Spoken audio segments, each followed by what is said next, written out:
Okay, let's try something a little ambitious. Let's try to wrap our minds around the entire epic story of humanity. I don't mean just the last few thousand years of recorded history. I mean all of it, the whole incredible journey. You see, the story of us, of Homo sapiens, it begins at least 200,000 years ago. Now, to put that in perspective, think about this. That's roughly 10,000 generations of our ancestors. 10,000 generations of people living, loving, and surviving on this planet. And when you really let that timescale sink in, it leads to a pretty profound thought. Your whole life is basically invisible in comparison. It's a humbling idea, for sure. But it also means that every single one of us is connected to this incredible, sprawling family tree. So, where does this grand story even begin? We'll picture an Earth in the grip of an ice age. But our story doesn't start in some frozen wasteland. Nope. It begins in the relative warmth and comfort of East Africa. While huge ice sheets were covering a lot of the globe, one temperate part of East Africa became the cradle for our species. The earliest skeletons we've found tell us that this is where we, Homo sapiens, first showed up, at least 200,000 years ago. And, it could have been even earlier. So who were these early humans? Well, they were anything but primitive. These were great hunters who had mastered spears and fire. They were travelers carrying valuable tools made of obsidian for hundreds of kilometers. They were social creatures who lived in communities, sharing joy and mourning their dead. And here's a key thing.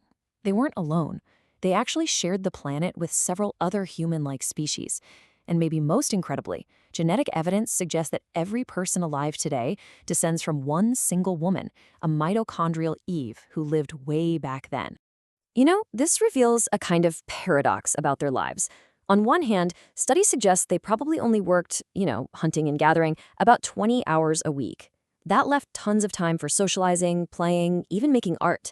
But the flip side was brutal. Constant uncertainty about where the next meal was coming from, and the very real threat of predators, way bigger than anything we have today. For tens of thousands of years, we pretty much stayed within Africa. But eventually, our natural curiosity and our adaptability set us off on the greatest journey in human history, the long walk that would eventually take us to every single corner of the globe. Now, this journey wasn't a quick sprint. It was a slow, multi-generational crawl. Around 180,000 years ago, we see the first little steps out of Africa, where humans met and, interbred with Neanderthals. By 130,000 years ago, some had somehow made it to the island of Crete. Then, disaster struck. About 74,000 years ago, the Toba supereruption nearly wiped us out completely. But we held on. And by 60,000 years ago, our ancestors were building rafts to cross open ocean to get to Australia. What an incredible story of resilience. So how on earth did they pull off these incredible journeys? Well, a huge part of the answer is actually the Ice Age itself. With so much of the world's water locked up in massive glaciers, sea levels were about 120 meters lower than they are today. And this exposed all these hidden land bridges, opening up new highways between continents that are now deep underwater. Now, to survive in all these new environments, our ancestors relied on a core set of skills. They were unbelievably adaptable, learning to fish when the climate made hunting inland tough. Their technology, while it looks simple to us, was genius. Things like developing clothing to survive the cold and specialized spears for fishing. They were curious, collecting pretty shells, some ancient bling, and turning them into jewelry. But maybe the most important tool of all was cooperation. They absolutely had to rely on each other. For over 150,000 years, the story was mainly one of physical survival and slow expansion. But then, starting around 50,000 years ago, something shifted, something profound. We entered a totally new phase, a cultural revolution that marks the dawn of what we'd call modern human thought. Anthropologists call this the beginning of behaviorally modern humans. It's the point where our ancestors weren't just anatomically modern. They already looked like us. But they were also starting to think and act like us with these rich, complex, and symbolic inner worlds. Okay, so how do we even know this shift happened? Well, the evidence is literally written in stone and bone, and on ancient cave walls. Archaeologists see this sudden explosion of creativity in the artifacts left behind, way more sophisticated tools, and, for the very first time, clear evidence of symbolic art and culture. And you can really see this leap in thinking in what they created. We find things like the Lion Man, a 40,000-year-old statue that's half human, half lion. I mean, that's proof of a powerful imagination, right? We find the oldest known musical instrument, a flute carved from a vulture's wing. We see the first carvings of the human body and paintings that express these complex, abstract ideas.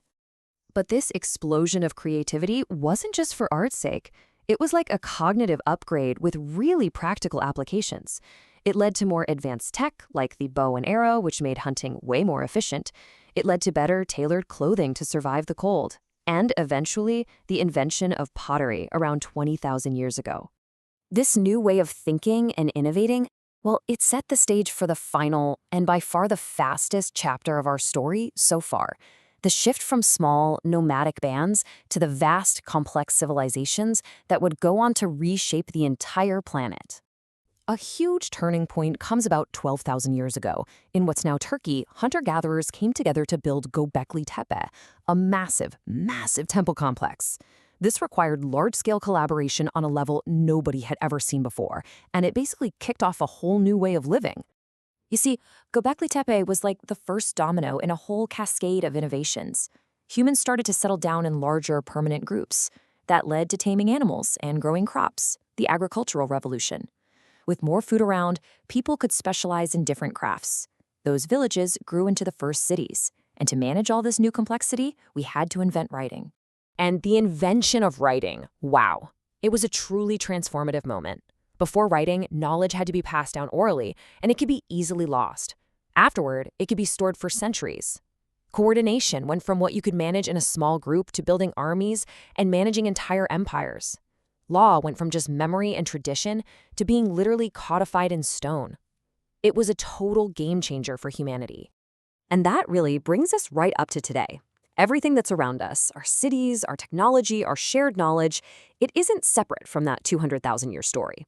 Our modern world is the direct result of everything that came before, of generation after generation building upon the work of those who came before them. There's a great way to think about it. We sit at the tip of a vast history, accelerating into an unknown future. It's just a powerful reminder of how much came before us and how incredibly fast things are moving now. So after this journey through 200,000 years of struggle and survival and innovation, it really leaves us with one final big question. We are the result of 10,000 generations. What will our generation and the next one build on top of it all?